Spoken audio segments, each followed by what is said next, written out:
People. But nobody's going to hand it to you, right? Somewhere in the turnpike, you have to do something difficult if you're going to gain power, sustainable power, not one night power, not 2 nights of power. You know, we had, coming out of the period of enslavement, we had a Reconstruction. And they elected folks to Congress. We even had black men in the Senate and what have you. And they did away with that. We went through the Klan and we went through civil rights struggle. And then we had the second period of the second Reconstruction that culminated in the election of, I mean, he wasn't a radical fella, but he was a black guy nonetheless, Barack Obama. And we expected so much from him. And we got so little from him. But it's okay. And I'll tell you why it's okay. Because somewhere, some young black male, some young woman knows for sure that they could be in that position and do something. And so we don't have to sit here and belabor what Barack did. He just broke the door open. Now we can all go in. So it's time for us to stop lamenting Donald Trump. Everybody, oh, Trump, this, fascism, that. We've been through this already.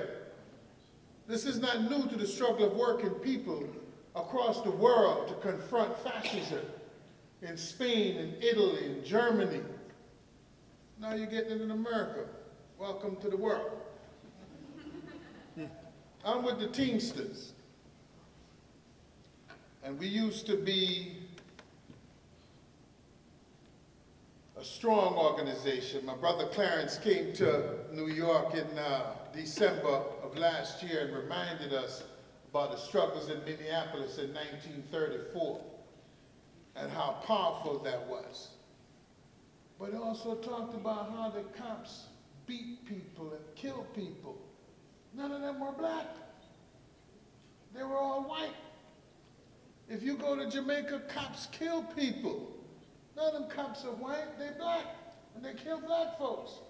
Cops are cops. They're an extension of the state, and their job is to oppress the working people. So don't be surprised. We have a general president that almost lost an election, lost America.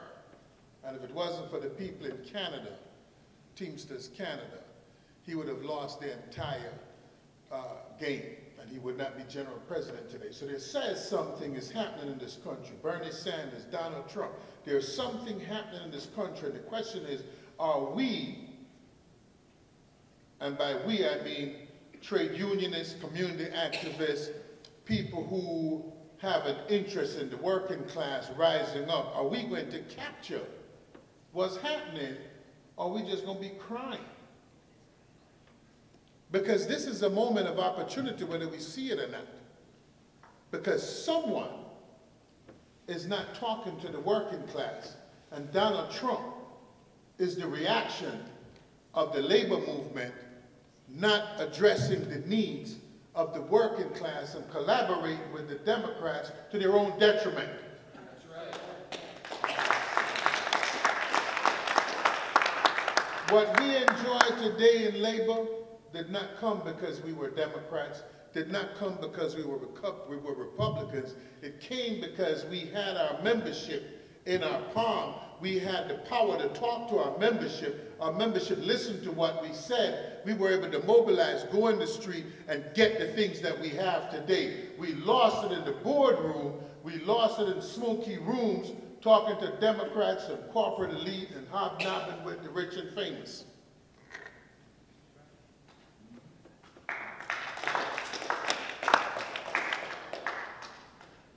We, as a movement, because there is a business aspect to the movement. You got to collect money, you got to account for the money, you got to pass rules and Constitution and conventions, and there's a business aspect to it, but we have become lost in the business of the labor movement, and the movement part is gone, and we are all business and no movement.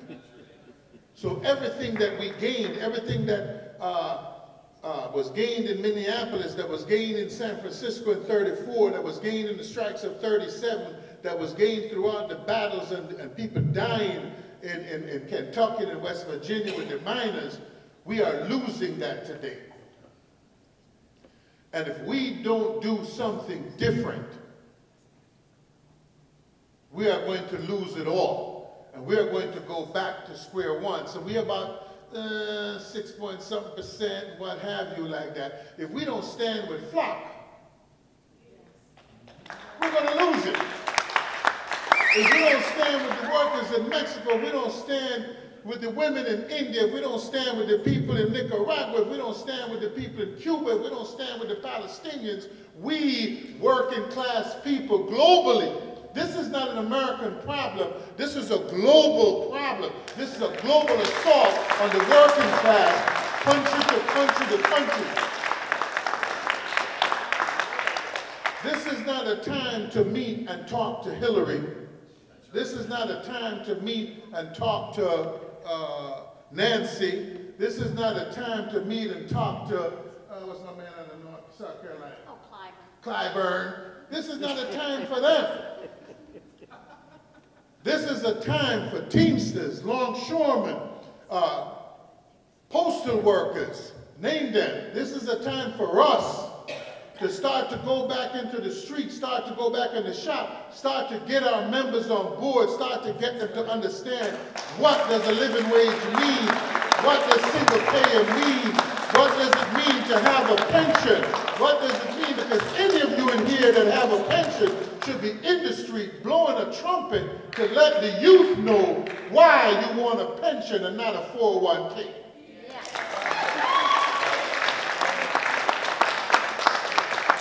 If we don't stand, if we don't have liaison, and I thank Alan for inviting me to come to India because it really opened my eyes to see what the potential was. I didn't know. I didn't know what was happening in India. You had a blurb here and a blurb there. But when you see it, when you see these women coming in, and I didn't know too much what they were saying, but I could tell if they weren't happy with Modi. That much I figured out. So it says that the song was translatable even though I didn't speak the language. They were pissed. The workers in Erie, Pennsylvania, who chose Trump over Hillary were pissed. They weren't pissed. They were pissed at a union. They were pissed at a party that no longer spoke to them, spoke past them, didn't even remember they were there. Because I'm busy in D.C. hobnobbing. Nothing wrong with hobnobbing, but you can't hobnob to the detriment of the class. Right? Your work has to be important. When you don't lose anything, when your members are losing pensions, when your members are losing their job, when your members are taking regressive contracts, and you still fat and happy, something's wrong.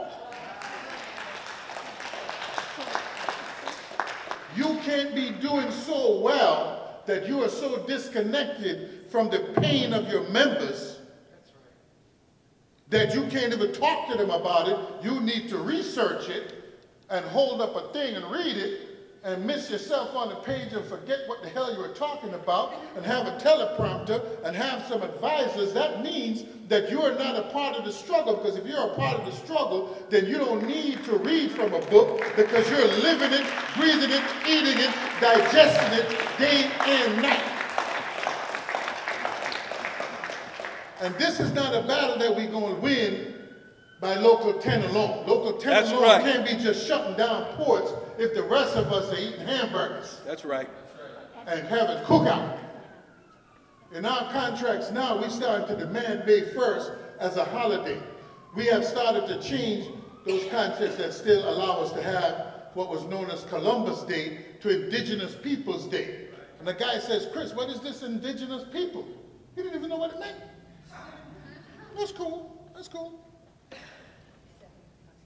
But when I explained to him that we've been celebrating a mass murderer, instead of remembering the people who died at the hands of the mass murderer, he says, I got you. It's simple, but it starts to make you change what side of the fence are you on. Are you a cowboy or an Indian? See, when we was playing that game, we all wanted to be, who wanted to be an Indian? Nobody I knew. The guy who was the Indian was the guy who didn't get the gun in the hat first. You know, the fastest ones got to be the cowboy. The smartest, the quickest got to be the cowboy, because that's what we thought we were supposed to be. The labor movement has to change. The labor movement has to go back. Was that Lenin? Oh, let me just make a preface, because that sounded like something that came out of Lenin's mouth before it came out of my mouth. So let me just preface that I didn't know all these radicals were going to be here. Didn't know there were going to be communists here. And I want the government to know that I'm talking to you only because I am here, but I didn't know all of y'all was going to be here. So sometimes you got to take a step back, regroup, think, reconnect. I heard Joe talk that they reconnected in UNAC. The labor movement has to reconnect, not only with each other. They split up some years ago. We did a thing called, that's where I met this brother right there. I didn't know he was radical either. I thought he was a judge, but turned out he was radical. I don't know how I keep bumping into these radicals, and I want the government to know that I'm just bumping into them. I didn't plan any of this. I'm an immigrant, so they could kick me out of the country, so I have to be careful. So I want the government to know that I'm not, you know, I'm a decent fellow. So now, the union, right? So when we did the march, let me just back, when we did this march, we bumped it. Yeah. Oh my God, turn around and let me see the back. Let me tell you. This is it, right? Yeah. Me and working march. That's where I met Saladin.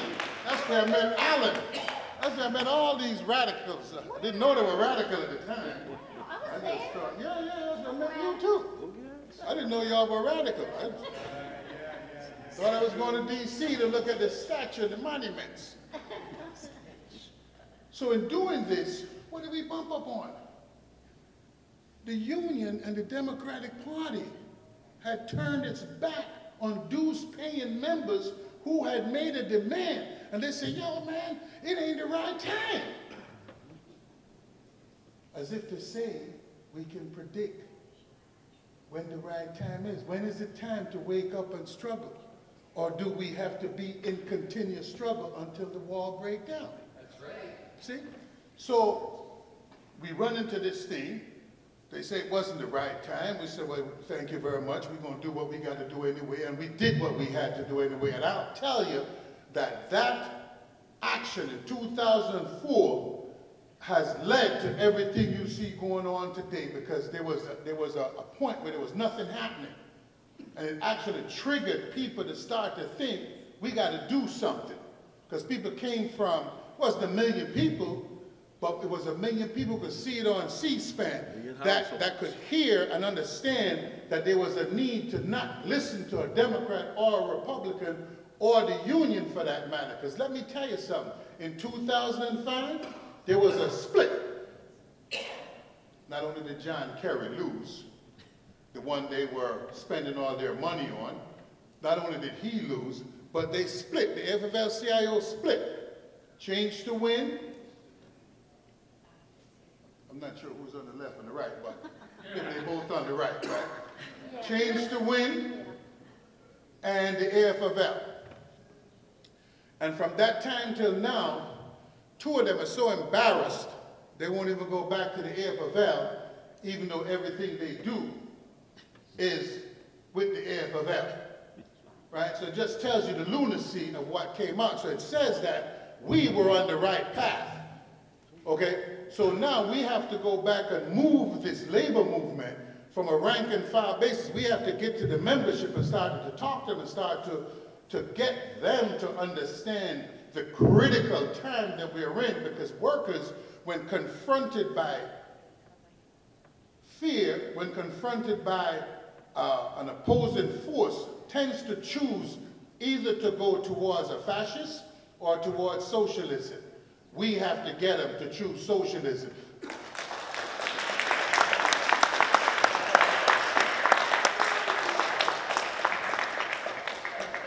Because their answer is not in capitalism.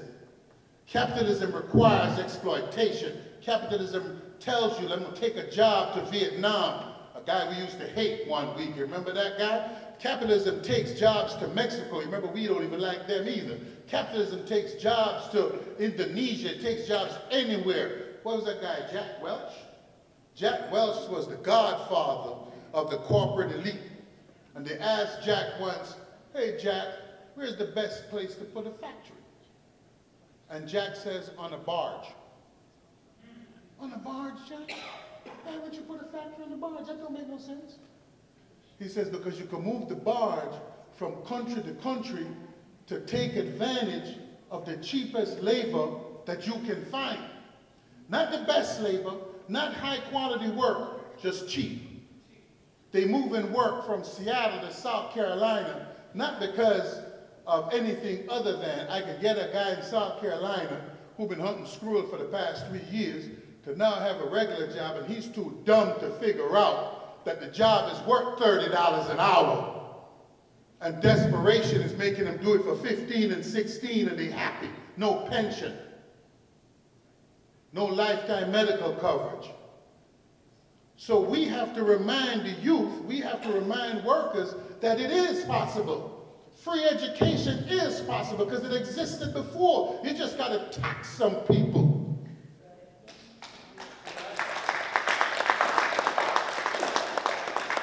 Do you really need 60 billion? If I took 50 from you, would you really notice? Would there be something that you couldn't buy? So we could leave you with 10 billion. You'd still be rich. But think of what we could do when 8 people own 50% of the wealth of the world. What do the other 8 have? And if 16 people have 90% of the world's wealth, that's some point. My math don't even go that good. So this ain't even about the 1%. This is about the 0.00000000001% versus the rest. And it's time for the rest to take up arms. And I mean that in multiple ways, because you're going to have to resist. If you're going to allow cops to shoot people in the street wantonly, and even with the video telling you what you see is real, you still allow it to take place time and time again. At some point, somewhere, somehow, someone reacts in a way that you won't appreciate. Malcolm said it's the ballot or the bullet. Me preferably, because I'm a little bit squeamish, I would rather that we had to use the ballot. But if this continues, somewhere in this turnpike, people are going to be forced to take another path. There are people now ready and willing to take that path for Trump. If you remember when Obama got elected, they went down there strapped. So they have already determined for themselves what they are willing to do. What do we as the labor movement, what are we willing to do? What are we willing to sacrifice? Because there is going to be a sacrifice if we intend to turn this country around, if we intend to change not just a law, but the mindset. 7% of the people cannot just win for themselves, they have to win for the class. They can't just get a raise of pay for themselves when the rest of the working class continues to lose. There is a disconnect, and we have to change that. We have to reconnect with the class. We have to do something different that we've been doing all along if, in fact, we intend to change America. And if we change America, we'll change the world. And if we change the world, we'll change America. This is an international, multifaceted, no time to be 0.0001%. Pay some goddamn taxes. We're going to stop building submarines. We're going to put hospitals up. We're going to make better schools. We're going to put pension plans back. We have the power if we are willing to go out and do the work that we have to do. We have to extend it from here. We have to go and talk to all the unions in Cleveland. We have to go and talk to the unions in Chicago. I committed to help Flock. Now I'm going to take some information, Alan, you'll get me some information. We're going to get unions to help Flock move those workers to Toledo to get to their conference so they could do the work that they need to do. We have to join with Reverend Barber. We have to do this every day. I have rested my time. Thank you very much for being here. Power to the people.